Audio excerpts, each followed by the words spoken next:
Hello, hello, and welcome to Death Cafe with me, your Latinx bruja, Pastel Supernova. This is where I'm doing my part to help normalize heart-led conversations about death, dying, and loss. I'll be sharing personal journeys and conversing with insightful minds on everything to do with the inevitable. Knowledge is power, so let's find out what we can do to support our courage, curiosity, and stamina to face the only guarantee we've got in this lifetime. This is episode 1 of my very first podcast, so I'm going to keep it a little brief and tell you a bit about myself and how I got here and into this industry. I do these recordings live to offer listeners a chance to pop in via messages, and you'll be hearing my friend Jared M. Laird, I call him Legends, and he's got some insights about approaches to death and what he's working on to create a legacy that goes much further than what we see in the day-to-day. I'm just starting to share about my journey going into becoming a death doula. I'm not a death doula yet. I will be in by by the end of December. I will be.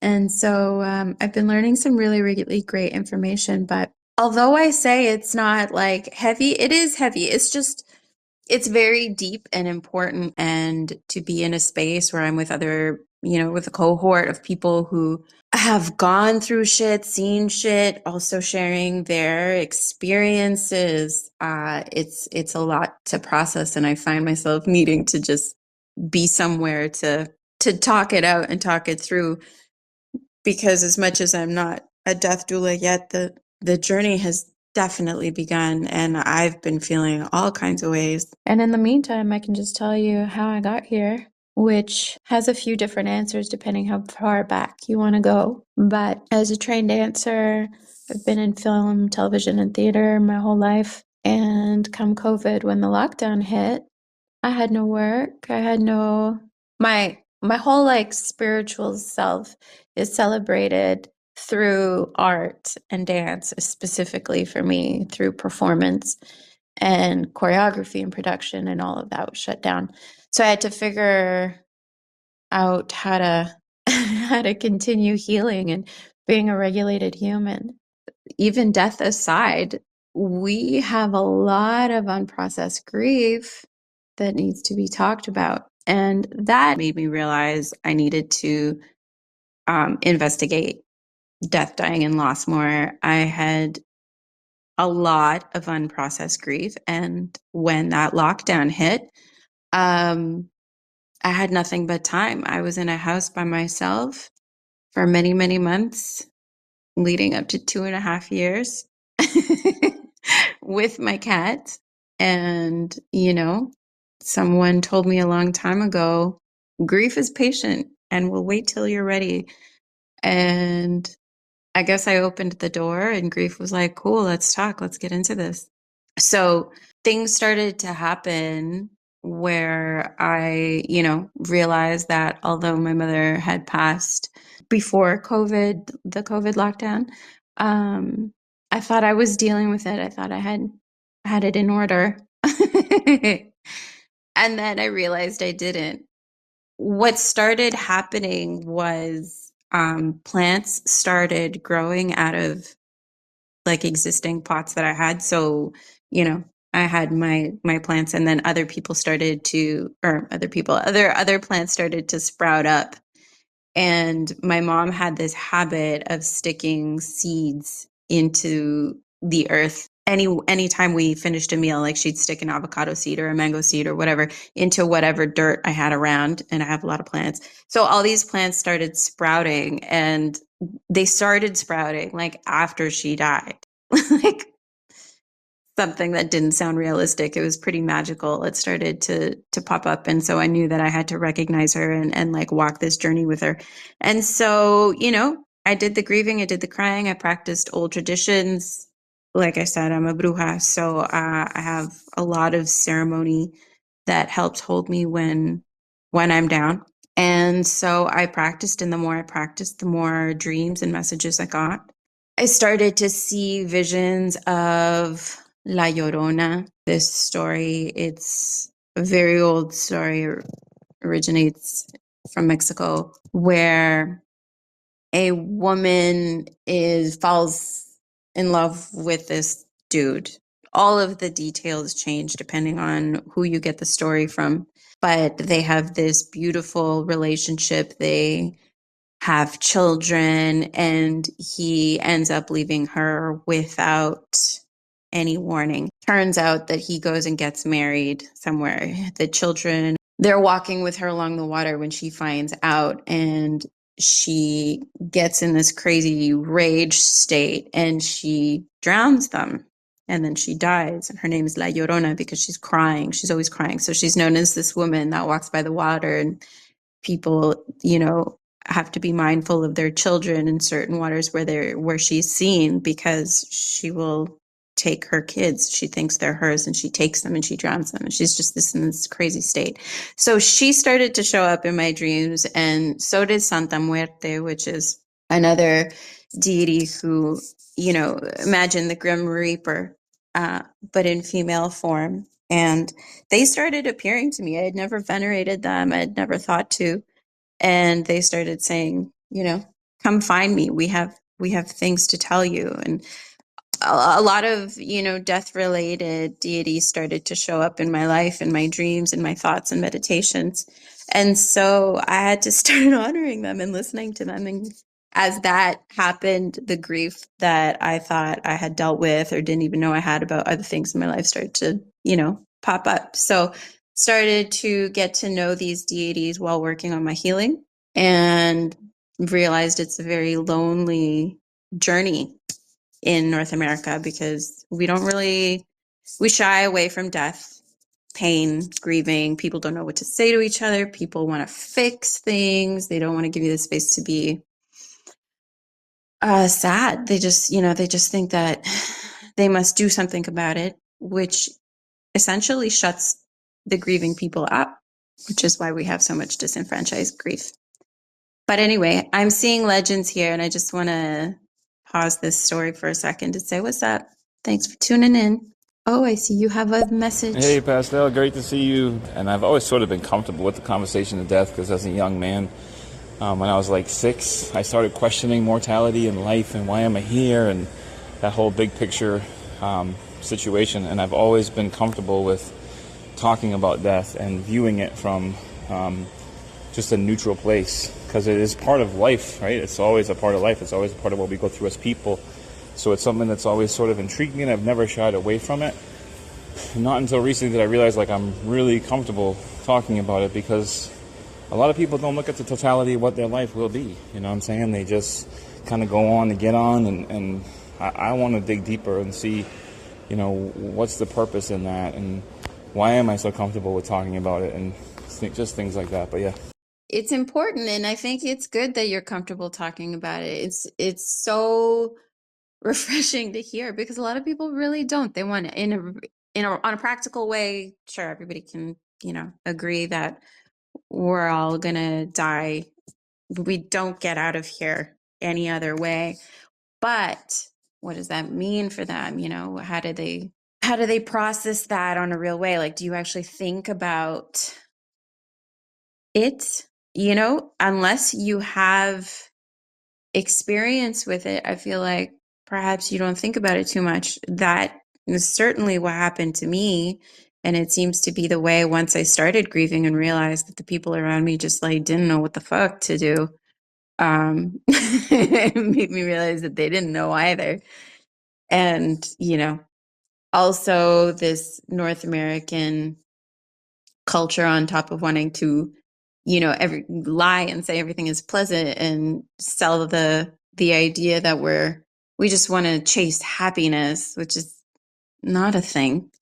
But peace is. I just want to interject that. But it's very juvenile way of thinking, and people want to buy into it, which is not healthy, because when serious things do happen, we're in even more of a shock. We don't have any kind of real preparation for these topics. And when you are dealing with grief, when it comes to mortality, Then vipers who have thought about it will come around and try and take you for all you're worth financially, emotionally. You get taken advantage of even more because you're so vulnerable. But on top of that, you're trying to deal with logistics. You know, when it comes to death and dying, there's a lot of logistics. And that's something else I want to talk about in another episode, but we'll get there. Like somebody was just doing a show and they were talking about wellness and living to 100, and a lot of people are like, I don't want to live to 100. And I'm like, why do you guys not want to live? Or don't you want to experience more and see things more? And they're all kind of like, no, we're kind of tired. And I'm like, I don't get it. Like life is beautiful, and death is definitely coming at some point. So why wouldn't, I don't know, again, maybe that's just my mindset looking at things, but yeah. That's a really important thing to notice, is that when death is placed on the table in a real way, whether it's tangible life experience, or if you really start to dive into the topic and consider these things, you know, on a deeper level, I think you start to really understand the value of your time here. And some people, you know, they're not all thrill seekers. And so, of course, like how they value time and what they do with it is different for everybody. But I did an exercise yesterday. I'm training to go work in a volunteer at a hospice. So one of the things we were doing is, you know, facing mortality in a real way. So we were given this list of, or we were given a paper where we had to list out a few things that, you know, we absolutely love doing, must do, don't foresee ever stopping. Great. And then another list of short-term goals and another list of longer-term goals. It went on like that. And then once we filled it out, we were given this scenario where we get you know, we notice something's not right in the body. And so we put it off, finally we go to the doctor, and then you get a little bit of information that requires you to cross off a couple things you've listed off from specific topics, until you're really realizing through this whole exercise that somebody is like diagnosed you with cancer, and that you know, you get to the weakness point. So you're really crossing all of these off, and it, even though it was just an exercise, it did trigger everybody who's taking the exercise seriously. We were like going into it, and you don't want to cross certain things off, and it just like puts it on the table in a more tangible way. So you're like, oh shit, time really is of the essence. Like that is all we've got. We don't know how much of it we've got. So I think the importance starts to pop up when you do these deeper reflections. Some people don't, some people, you know, again, it's not normalized. So of course, if they're bored with life, they're like, yeah, that's the way it is. Boop, boop, boop, boop. But one of the top regrets of dying people is they wish they had done what they wanted to do. Some people don't even know what they want to do because they don't think about time in this way. And so they don't reflect on their wishes. My cousin too is a death doula up in Maine, and she shared recently an experience of a woman that she helped transition, and it was incredible. It was beautiful. I took so much from it, and it was so fulfilling to. It wasn't like a planned thing, but it was coming, so they kind of knew, so they were able to do a lot of things differently, and it was just an amazing experience. You know, being a father, like seeing a doula bring a baby into the world. I mean, I found just as much beauty as the woman transitioning into the next part of her journey, whatever that may be, and I learned a lot through it. I thought it was pretty cool. So I also, as somebody who very much appreciates reading obituaries, and I feel it's like a huge disservice to people. Like, how can you summarize somebody's existence in 3 or 4 paragraphs? But people do it every day, and I get the formality of it. But to me, like, the obituary is very special and important. The obituaries is an interesting thing. I'm kind of with you. They are things that if you take them into your own hands to complete, whether you're planning for your own death and you're like, this is what I want for my obituary, like you can decide that. Or if the people around you, you know, your survivors write one out, it is a ceremony. Sometimes the words might not come out properly. Perhaps, people are grieving so intensely or trying to bottle up their grief so intensely that maybe they paraphrase things in a funny way. I do see value in completing that type of task. I didn't write one for my mother when she died. I didn't even want to have any kind of ceremony. I was by no means ready to do that process so quickly after her death because it was an untimely death as well. It's important to do because it keeps you connected to death. And I think what I'm learning so far is that grief has to be witnessed. So these ceremonies, even if they feel strange or weird or out of time, um, like not in alignment with, how you foresaw things, they make you acknowledge it, which gives you a second to grieve. And it also gives you a task. So hopefully it also keeps you goal oriented so that you can continue on to the next task where you basically just take the grief in doses. And that's all very ordered, how I said it. Sometimes we're a complete mess, and sometimes we're totally stoic, and sometimes we actually feel legit. But these ceremonies I just think they're really important to be done because they keep you in the present moment. And if you're in the present moment, you can, become overwhelmed. Sometimes when you're grieving, that's what needs to happen. It keeps you in this reality. We are so good at bottling things up that if we just complete tasks that have to do with the death or what we are grieving to acknowledge it, they won't pop out in an inopportune time. Maybe they will, but you'll be more aware of it. You won't explode at someone, or your day doesn't have to be kiboshed. I'm in the process too of actually building an app that allows us to upload so much more than just videos and pictures, but allows us to upload memories, histories, friendships, building something bigger so people can leave more. It was super impactful when I lost my dad, and he was a very social person with a lot of friends, a lot of people, a lot of stories. And as much as I miss him being gone, it's just as heartbreaking to no longer have those stories or those situations be here anymore, other than the ones that I recollect or that his friends passed down to their families or whatever. So working on that piece. And thanks for telling me about your father and also about your app. I'm really excited for you, and I'm looking forward to seeing what you make of it, what happens. No, and honestly, I don't share much about my plans for this app, but it's really, just to give you an example, go 4 generations back. Say that our great-great-grandmothers knew each other and they were best friends. We have no idea of knowing that without having that information or that knowledge. And I know we can't go all the way back, but we are moving forward, right? So if we leave that memory, say in 4 generations from now, maybe somebody knows that we had this conversation, or somebody knows that we connected somehow. It's a beautiful thing to know that, and it just shows the connectiveness of humanity in general, but it allows you to know the person deeper than just like, oh yeah, John worked at such and such, and he married Susie, and they had 4 kids, and they were survived by da-da-da. Because there's so much more to somebody than just that. You know what I mean? Like, we're so much more than just those words on that page. But 100%. Absolutely. We are magical creatures. Life is, it's truly a magical thing. So it would be really cool to leave that legacy behind.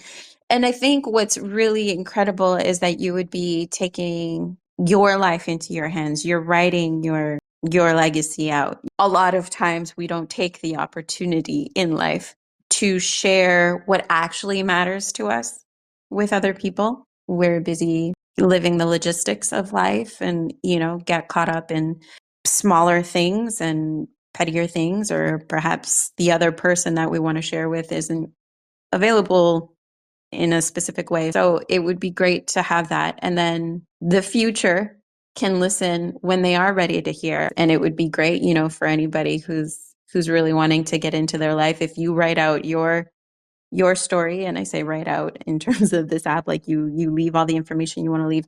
It gives them nuggets to do further research and go on further back, and it I think it would create a very beautiful modern day link to ancestor veneration. I'm going to leave it there for this week. I'll be back next Sunday with more shares and more guests. And I want to thank you for listening. This is a big step for me, and I appreciate you being here. If you want to tune in live, find me on the stereo platform at Pastel Supernova every Sunday. I record these a week in advance, and you can pop in with your 2 cents. I am at Pastel Supernova. That's where you can find me everywhere. And if you want to tune in to just my Death Doula related work on Instagram, I also have at Death Doula Pastel. In the meantime, have a great week, and I wish you blessings and respect.